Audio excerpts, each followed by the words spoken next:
Hi hello అండి అందరికీ welcome back to our channel Jayakumari కేఎన్సి.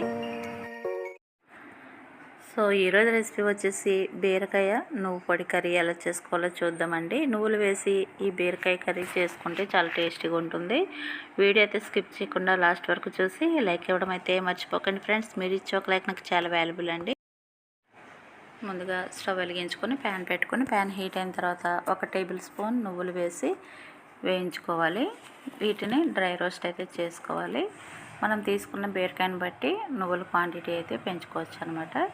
చూడండి, ఈ విధంగా ఫ్రై చేసుకొని వీటిని ఇంకా పక్కకు పెట్టేసుకోవాలి. ఇప్పుడు ఇదే ప్యాన్లోకి కొద్దిగా ఆయిల్ వేసుకోవాలి. ఆయిల్ హీట్ అయిన తర్వాత దీంట్లోకి 2 టీ స్పూన్ల నెయ్యి వేసుకోవాలి. నెయ్యి వేసుకోవడం వల్ల ఈ బీరకాయ కర్రీ చాలా టేస్టీగా ఉంటుంది. ఇప్పుడు దీంట్లోకి ఆవాలు జీలకర్ర వేసి వేయించుకోవాలన్నమాట. ఇవి వేగిన తర్వాత ఇందులోకి కట్ చేసి పెట్టుకున్న బీరకాయ ముక్కలు, అలాగే పచ్చిమిర్చి, ఉల్లిపాయ, కరివేపాకు వేసుకోవాలి. పచ్చిమిర్చి కాస్త ఎక్కువ వేసుకోవాలి. ఇవన్నీ కూడా కలిపి వేసేసుకోవాలన్నమాట. ఒకటి వేగిన తర్వాత ఒకటి కాకుండా అన్నీ ఒకటేసారి వేసేసుకొని స్టవ్ని సిమ్లో పెట్టుకొని మూత పెట్టేసి చక్కగా వీటన్నిటిని మగ్గిపోనివ్వాలి. మధ్యలో ఇలా కలుపుకుంటూ వీటిని మంచిగా వేయించుకోవాలి. బీరకాయ ముక్కలు వేగే లోపలైతే మిక్సీ జార్లోకి కొద్దిగా ఎండు కొబ్బరి, అలాగే ఒక 5 రెబ్బలు ఎల్లుల్లిపాయలు వేసుకొని వేయించుకున్న నువ్వులు కూడా వేసుకొని దీంట్లోకి ఒక ఇలాచీ వేసుకోవాలి. అలాగే 3 లవంగాలు కూడా వేసుకొని వీటన్నిటిని ఈ విధంగా మెత్తగా పొడి చేసేసుకోవాలి. ఇలా చేసుకుంటే సరిపోతుంది. బాగా మెత్తగా అయిపోనవసరం లేదు.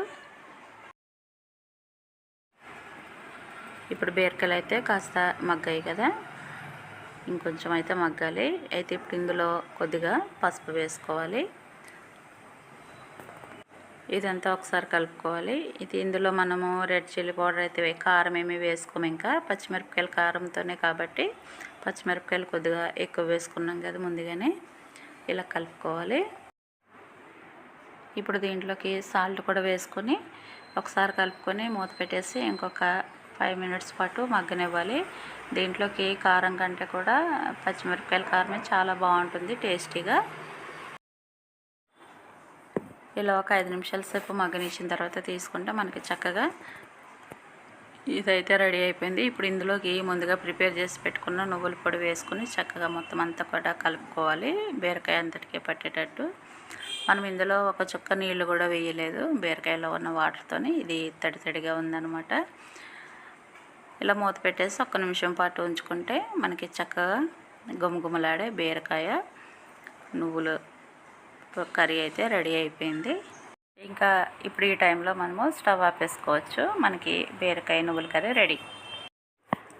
సో చూసారు కదండి, ఎంతో టేస్టీగా ఉండే బీరకాయ నువ్వుల కర్రీ ఎలా చేసుకోవాలో. చాలా సింపుల్ అండ్ టేస్టీ కర్రీ ఇది. సో మరి ఇదైతే చపాతీలోకి, రోటీలోకి, అలాగే రైస్లోకి కూడా చాలా బాగుంటుంది. దేంట్లో తీసుకున్నా కూడా టేస్టీగా ఉంటుంది. సింపుల్గా చేసుకోవచ్చు, త్వరగా చేసేసుకోవచ్చు. సో మరి వీడియోని అయితే లైక్ చేయండి ఫ్రెండ్స్. ఈ రెసిపీ కనుక మీకు నచ్చినట్లయితే ప్లీజ్ లైక్ చేయండి, షేర్ చేయండి. అలాగే కొత్త వారు ఎవరైనా చూస్తుంటే ప్లీజ్ సబ్స్క్రైబ్ చేసుకుని సపోర్ట్ చేయండి ఫ్రెండ్స్. మీ సపోర్ట్ అనేది నాకు చాలా అవసరం ఫ్రెండ్స్. అలాగే వీడియోకి లైక్ ఇవ్వడం మర్చిపోకండి. మరి మరొక వీడియోతో మళ్ళీ కలుసుకుందాం. థ్యాంక్ యూ అండి. Thank you for watching.